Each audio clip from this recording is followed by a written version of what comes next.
অভিনয় অনেকটা কমিয়ে দিলেও অভিনেত্রী শবনম ফারিয়া সামাজিক যোগাযোগ মাধ্যমে বেশ সরব দেখি। তিনি কিন্তু বিভিন্ন সময় দেখি সমসাময়িক ব্যাপার নিয়ে লেখালেখি করেন, জুলাই আন্দোলন থেকে শুরু করে।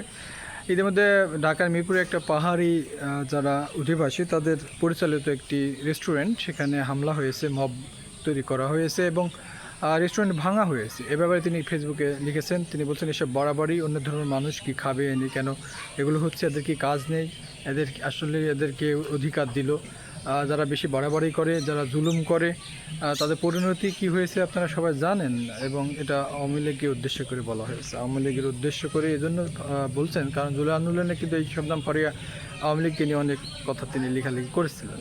আলটিমেটলি একটা ব্যাপার সেটা হচ্ছে যে তিনি বলছেন যে আমাদের দেশে এই ধরনের পরিস্থিতি কারা তৈরি করতে চাচ্ছে সেটা আরও ভালোভাবে দেখা উচিত সরকারি বা সংশ্লিষ্ট কর্তৃপক্ষের। এগুলো কখনোই তিনি কামনা করেন না, এমনই মন্তব্য করেছেন শবনম ফারিয়া এই অভিনেত্রী।